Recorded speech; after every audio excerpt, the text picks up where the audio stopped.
And a tan face. Were you on vacation?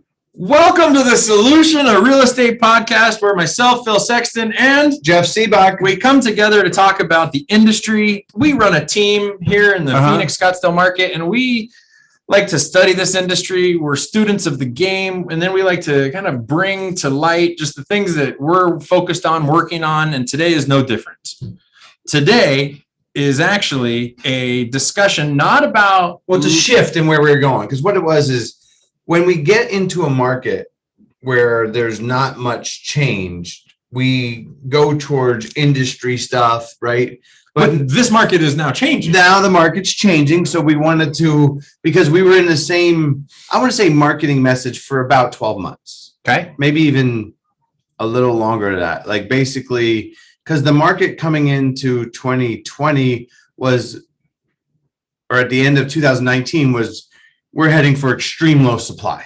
Right. So maybe even 18 months of, okay, hyper. It's getting harder to get your buyer's offer accepted. Yes, right. So we went through those, and you still need to be continuing to execute those strategy, because it's hard to remember every one of those strategies for every buyer. Right. As I was talking to some of the new agents on our team yesterday about, they're like, well, my buyer can't offer no appraisal. And we walk through, yes, every buyer can offer no appraisal as long as the inspection period is long enough. And then you can still cancel during the thing, because if that's your only hurdle for getting accepted, you still would do that. And those things will still exist. But just the point of it is our marketing message is now going to change. And we wanted to share and talk with the audience about how it's going to change. So today's topic is listing strategies for the next 6 months. Right. And it's probably like, we don't know how long, because, and the biggest thing is in our marketplace, just for those that are not in our marketplace, is that, it's clear that supply is growing. And based upon the articles that I see, is demand has slowed, but I have to make a caveat there, and that is demand is still good. So it's slowed to 2019 levels, right? Like we, in 2020 and 2021, due to super low interest rates and lower prices, we had way more demand than we ever had, right? It was unexpected. It was shocking, but the demand, everybody looking for, because when supply dropped below 10,000, everybody became a buyer, because it was clear that we were going to appreciate 20. I mean, I saw it in the Cromford report this morning that the Case-Shiller index came out and said Phoenix was up 25.53% year over year. 25.3%. That's a pretty good annual return for an investment. Right. So clearly, as we saw that coming, because we predicted that it was going to go up, I think I said... You said 25.4%. No. I said at least 30% over 2 years. So reasonably decent with the guess. It came through faster than I thought. But the point is now we're on the backside of that, right? As inventory begins to climb. I mean, now when we get 3 offers on a house, we're happy. Where, because we were thinking that we would get 15 or 20 or 30. And then now, as buyers are actually looking at the price and saying, I won't pay above this, like that, you can start to hear the price restrictions that are the market's realizing that we've reached an elevated level. And I think that we, start to slow down. But what does it look like in marketing while we slow down? Yeah. We had, like an interesting seller story, I guess, is when the seller sees that their neighbor sold for $50,000 higher than the last comp, they then think that they can sell for $50,000 higher than their neighbor's house. And that's the piece that is starting to get toned down. Yeah, because neighborhoods compress in value when it's going up, and now you're actually going to start to, because the question was, it came up in the team meeting this week, was one of our agents asked, because we help people fix up houses. He said, are you pitching that yet? And I said, not yet. But that's why this pitch is only going to last for 6 to 9 months, where it's growing. But how do you straddle the fence? So what pitch is the thing is let's just say where we were. Basically, it was euphoria pricing.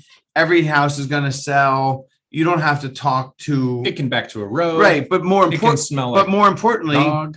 right, because of the super ease of being able to sell a house. Actually, we came out with a discounted commission model, because the thing is the fact of the matter is, if you listed a house in the past 9 months, you got offers.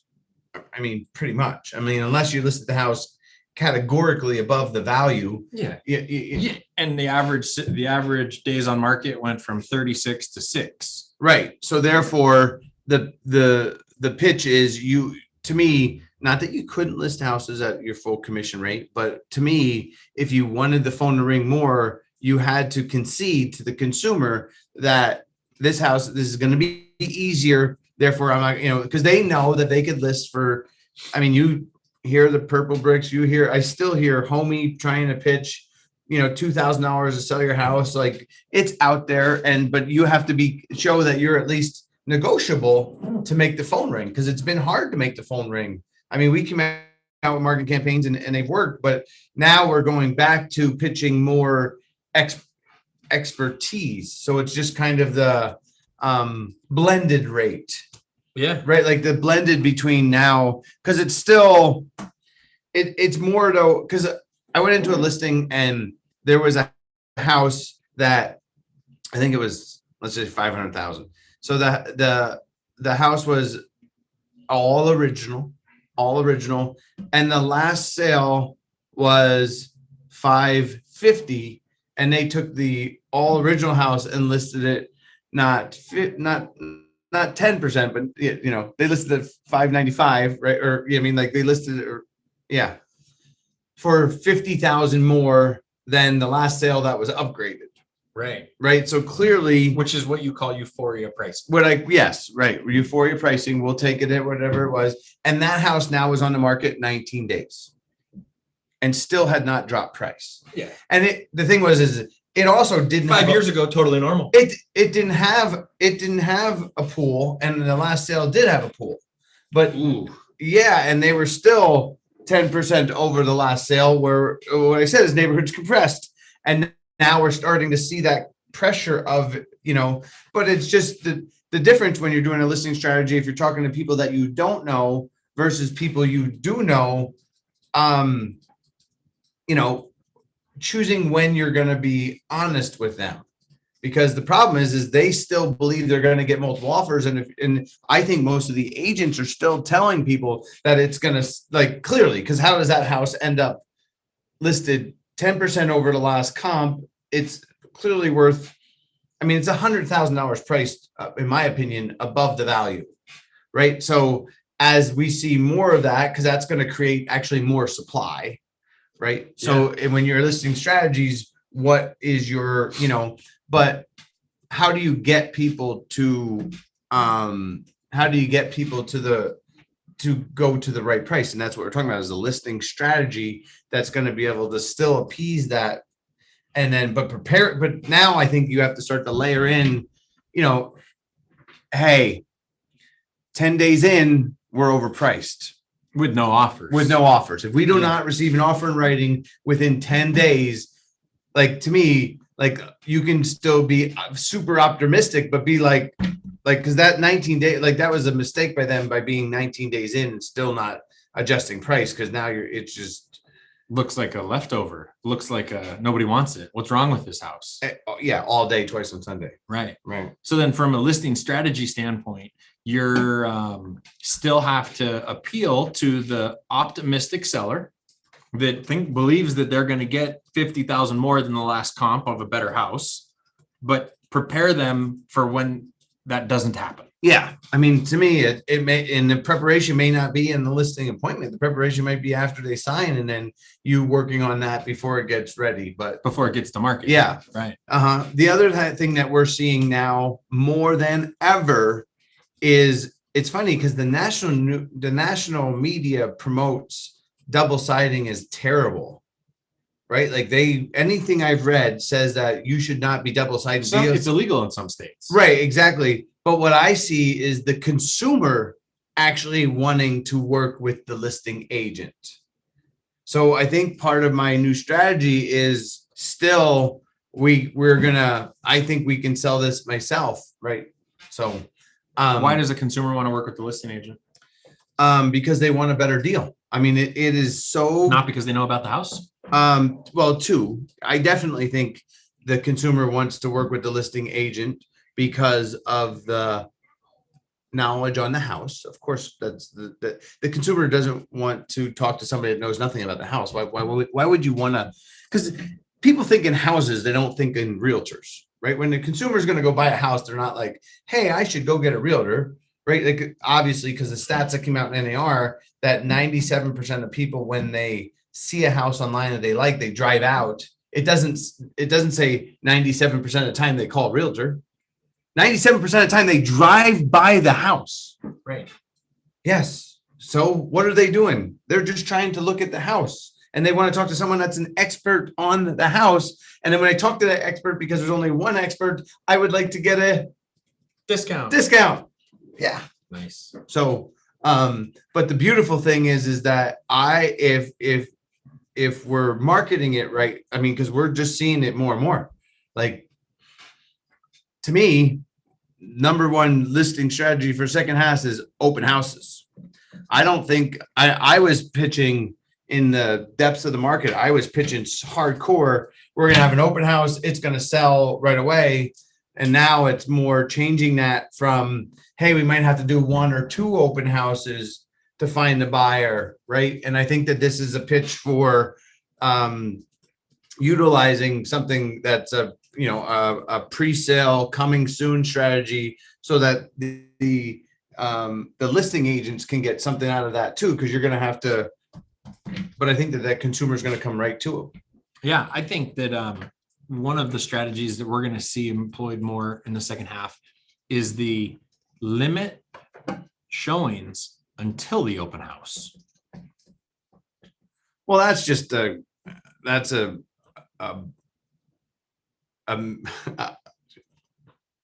Pandora's box, right? So, okay.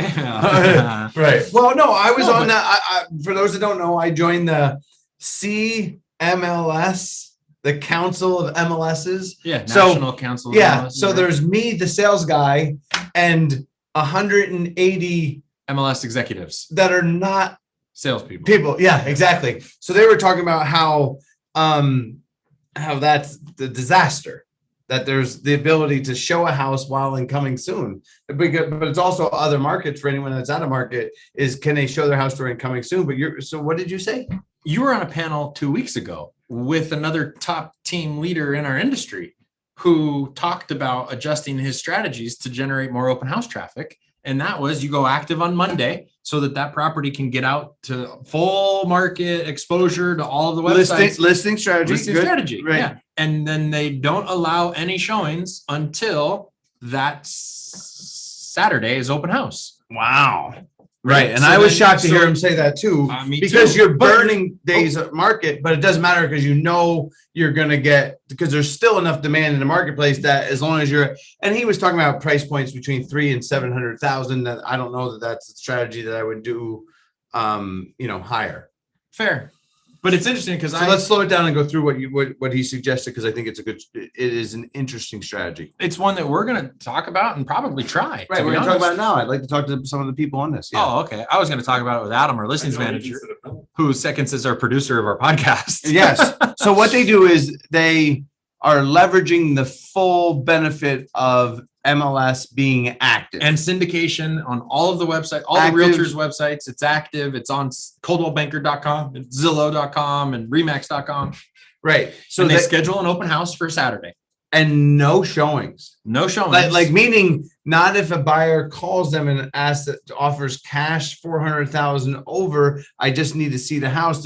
There really no showings, or are they one of the agents that's saying no showings, but if I get a buyer, then I'll show them? And you can test them. Yeah. I don't know the answer to that, but my guess, if we were doing this, then my response would be, send us an offer, not talk to me about it. Like if you actually want to see it ahead of time, then you need to send me a fully executed offer that we negotiate terms on. So you're saying that we Because I got we no put in showings MLS and- no showings no unless showings. you send me an offer. I know I say no showings until the open house. Okay, all right. But if somebody writes an offer sight unseen and we agree on terms, I mean, at that point, at do that I point, need it's the open contract. house? Yeah, no, agreed. You don't actually need the open house. A good point. All right. But so yeah, I would say that. But no showings is the point of it. So it's active, no showings for up to 7 days. What is that? Would you call Is that? the open house Sunday or Saturday? Let's go with both. Would we? Are you consolidating demand at that point? You're trying to consolidate the demand into 1 3-hour window so that it looks. It sounds really similar to like the 72 sold strategy, but it's agreed. But okay. It's still when you go. I mean, if you're a buyer's agent, you hate the 72 sold strategy because you can't get into a house, and then when you do get into a house, there's everybody there. So but from a seller standpoint, all right. So we're just from a seller standpoint. Do you want there to be a bunch of people that come through your house so it looks like there's a lot of demand so that somebody feels like they have to write at a great offer? Yeah. You have to agree with that. I mean, it's proven to be a strong strategy. So exactly. Yeah. That's, I mean, I think it's funny because real estate agents, it's not like anybody here is really inventing a wheel, right? We're basically recreating, rip off and repeating, copying what others have done in the industry to be successful. Like when we go on stage, we're like, you should call your database. Did we make that up? No, but it's still effective. No, right? we say it because it works for us. Exactly. And when the way that we look and try new things is when we have proof that it has worked in another market, in our market or whatever. Can we recreate that or not? That's what this strategy is. When we had a second person, other than the 72 sold guy, we had a second person that said that they're going to that strategy in order to generate demand. Well, how many times do you have to hear it until you're like, well, let me try that? Well, it's funny because the first strategy I said is making sure that you now are pitching open houses. And then the second strategy is you gave us an actual strategy that utilizes it differently than we usually had pitched it. Right. Right. Because interesting. But if you want to do an open house coming soon. Okay. Well, let me ask you this, though. We'll note coming soon, that different timing. But to me, if you're going to do this strategy, the big question for me is price. Okay. Right. Because if you're going to pitch people. You mean at, over, or under? Right. One of the strategies that I'm pitching right now is if the seller wants to list it at their price in Euphoria Marketplace, I'm doing everything to tell them that's not a great idea.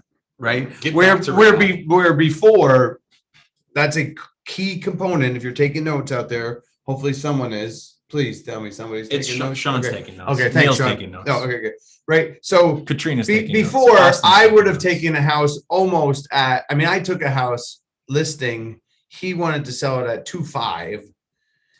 He bought it for 1.4, and it was like if I was going to pick price, I might have took 1.7, 1.8, and I convinced him that was a bad strategy, and we listed at 2.1, which I thought was high, and it sold for 2.3. That is euphoria, right? Like that is that, but that is dissipating.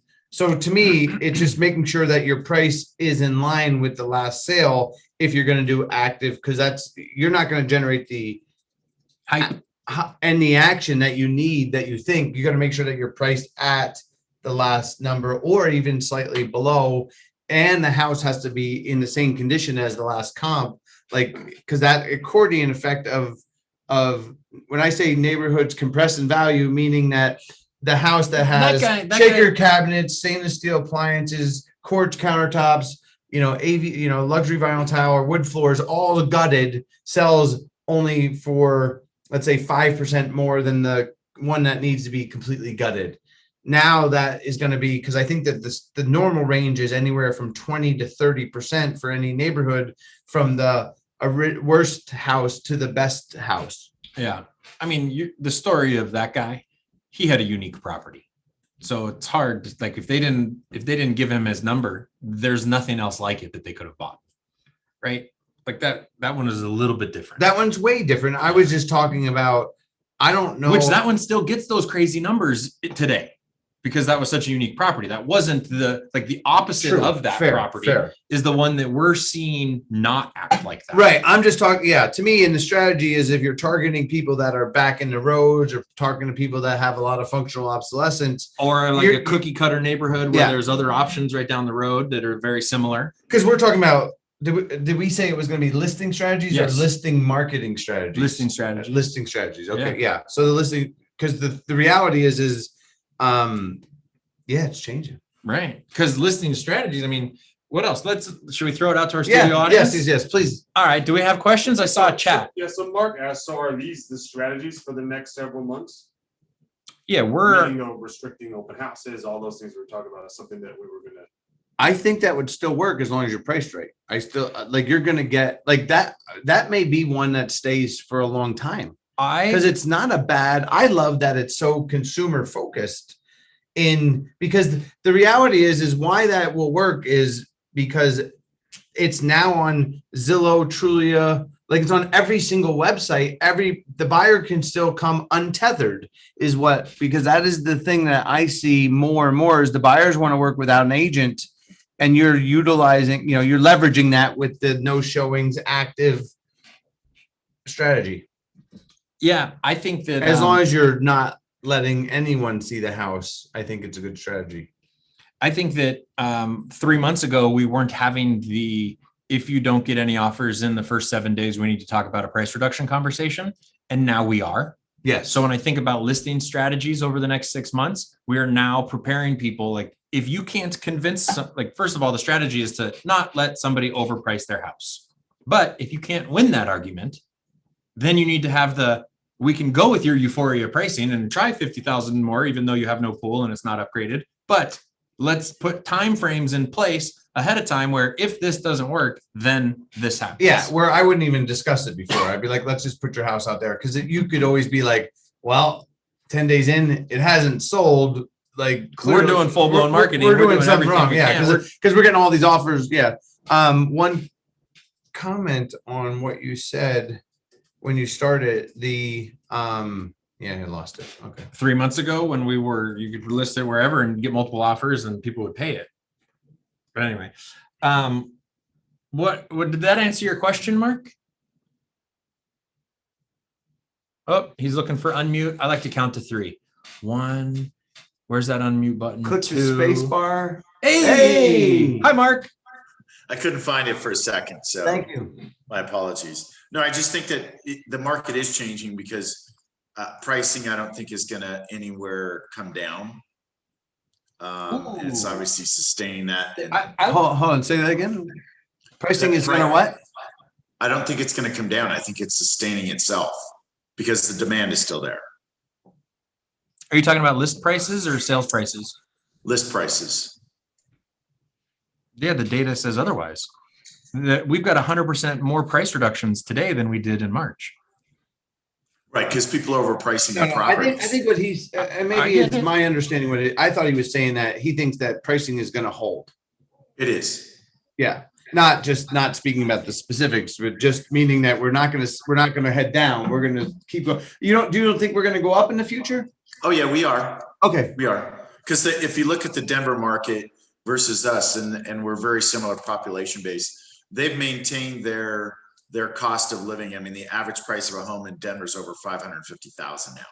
So there's still a delta between us and them, and we're going to continue to grow, because of that. And even though everybody considers them a tech market, we fastly becoming a tech market, and everybody is technically a tech market now. Because of the companies and the point for those that are not familiar with the Denver market is the Denver market went through a spike from I think it was 16, 17, 18, right? They went through a big jump up in prices. Their market was hotter before our market was hotter. But I mean, it's all based on supply. And then it flattened out. What's their market doing now? No. Their market did not flatten out. I have friends that are agents up there, and houses are selling in minutes for $500,000 starting, and they're getting over asking list price at anywhere from 3 to 10% above list price. So no, that's not true. It's not flattening. No, that's what I'm just trying to understand the comparison. So do you think that our market is not going to do that either? Our market is going to stay on this upward 25% appreciation? No, I mean, I don't have a crystal ball, and neither does Jeff, but I think that, if people keep moving from California to Arizona, that movement is going to continue to forward. Do I think it's 5% or 10% or 50? I don't know, but I think it's going to continue to grow. But, my biggest concern is, number one, is the growth of the inventory to allow those people to continue to come into the market. And then really how you guys described it as strategies over the next 6 months, within that, because there isn't going to be a plethora of, with the foreclosure homes coming through because of the moratorium, it's not going to, all of a sudden, you're not going to see 40,000 homes hit the market. It's not going to happen. So I think that, to Jeff's point, is that people are trying to look for deals. They're trying to find any way, can I deal directly with the selling agent and maybe get 3% off, or maybe get something else in concession because I have to come up with incremental funds to buy the house. And that's just the way the market is today. If you're in that sweet spot between 3 and 6 or 700 grand, but above that, it's a different world. At least that's my thoughts. Yeah, no, I appreciate the feedback. This is why we like doing the podcast, is because we sit here in our office and we talk about strategies here, but it's nice to reach out to you guys and to hear your perspectives. What else? Does anybody else have a question or comment about it? I know Eric usually speaks up.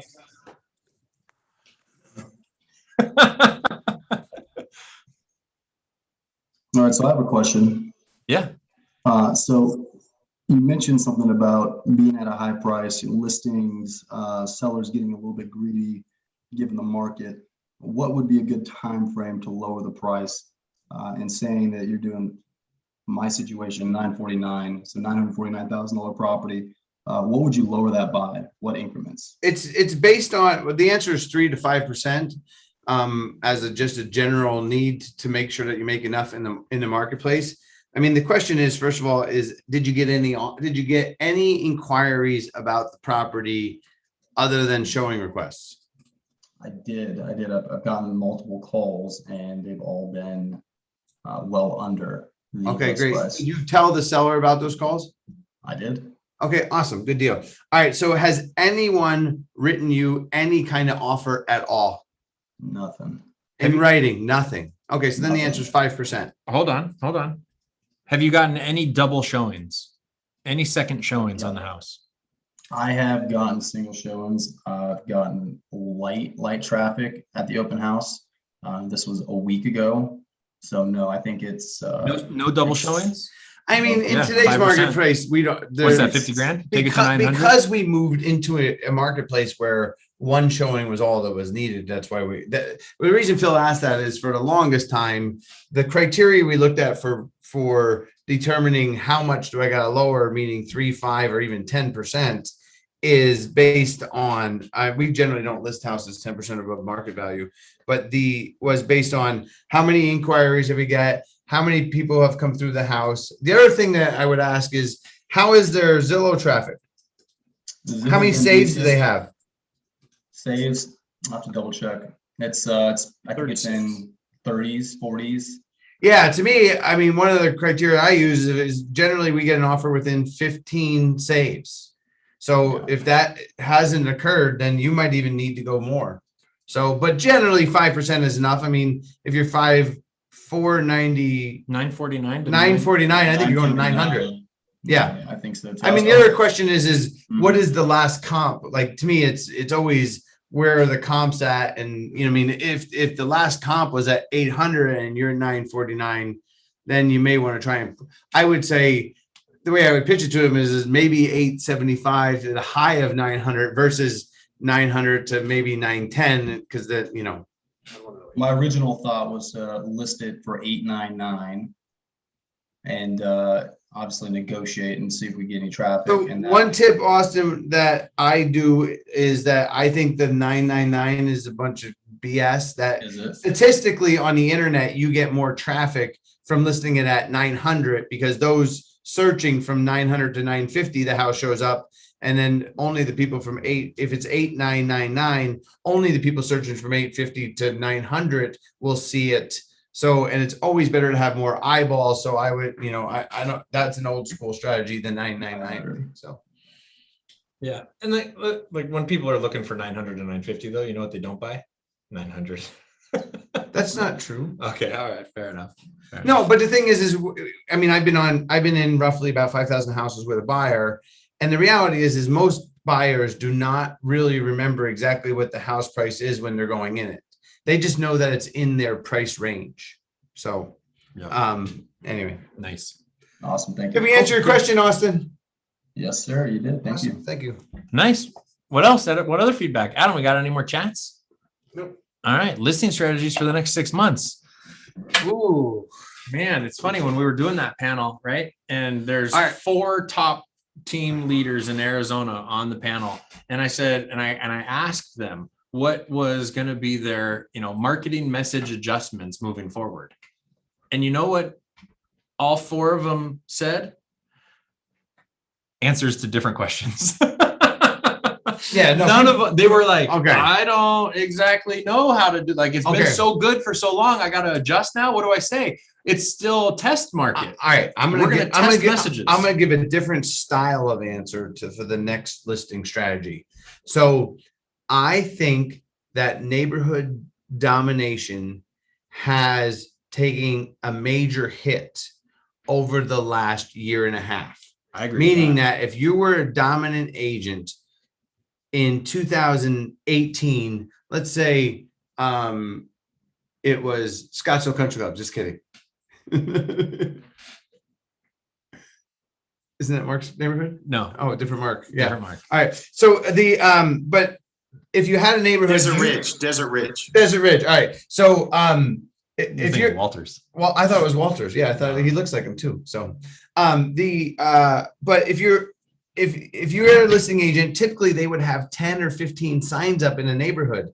Now, over the last year and a half, they would have 1 and it would go down. Like when the listings stay out longer, you can start to have neighborhood dominance because you can have 12 or 15 or 20 signs out. But now that has been because the signs up not only in length of time, but also in number of listings, right? Like, so to me, as a listing strategy, if you're looking to dominate a neighborhood, I would stay more aggressive on commissions and be more aggressive in a neighborhood now because you can reemerge and do open houses to take over a neighborhood better than because if you can get one and then sell it and get one and sell it, you can start to put up signs because your past competitor in that neighborhood may have not have the signs up. Doesn't have the stronghold that they had before. Correct. Right. Yeah. Nice. So that's that's a different strategy. It's just thinking of being more aggressive. No, right. Okay. Now, because what's going to happen is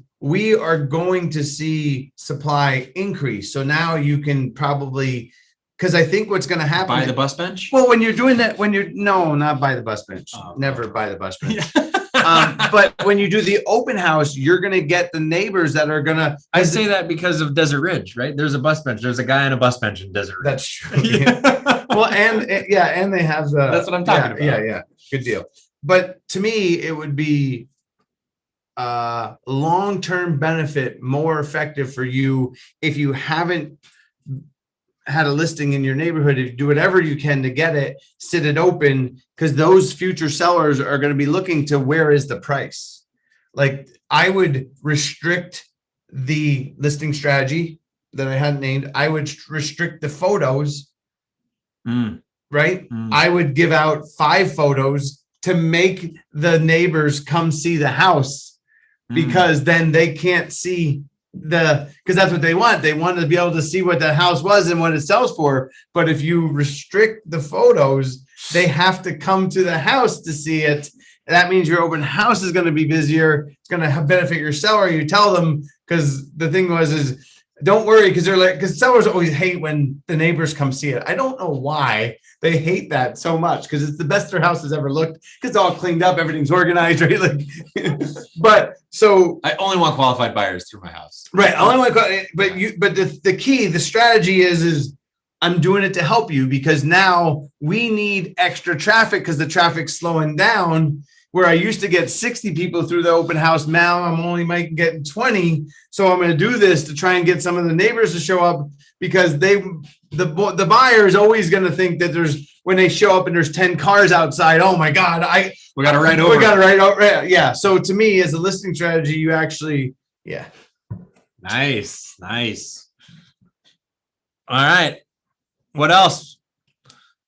I see Sean nodding. He's into it.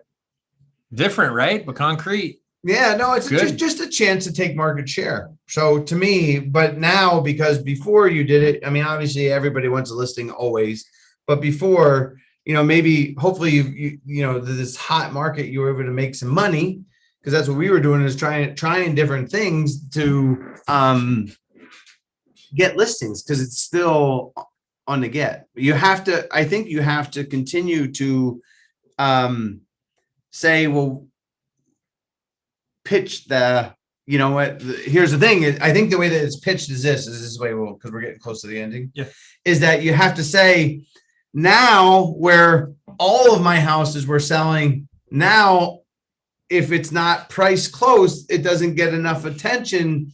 And then we may have to look at a price per second or do second open houses. I'm hedging because there's the demand is a little more uneven than it was before. I know that I'm going to drive lots of traffic, but meaning you can list it at the higher price. What's the number of actives these days? Who knows? How many actives in MLS today in our market in Phoenix?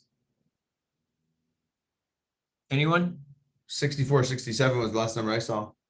Anyone? 64, 67? Yeah. Right? Because if I'm 6,500 now and I was 4,000 3 months ago, because you got to have a data point to leverage that comment. Right. So Right. you're saying that supply is up 50%. Yeah. Right. So I think it's more importantly is I think you can lean on if you're looking at Fortune, if you're looking at Forbes magazine, if you're turning on the news, everything's saying the market's slowing down. So to me, I think you can lean on that. Like we're still To reel them back in to be closer to where the comps are selling. Yeah. I mean, the Nice. thing is to reel them back in because they're obnoxiously high. Yeah. Yeah. All right, guys. Thank you for tuning in this week to the Solution to Real Estate podcast. Wow, they're clapping. Awesome. Yeah, thank you. And Hopefully, waving. yeah, good deal. Awesome. Thank you. If you like it, subscribe. Leave him a review. Tell Jeff, get on that podcast app and say Jeff Sibbach is legit. Thank you guys. Talk to Happy you later. Thursday. Adios.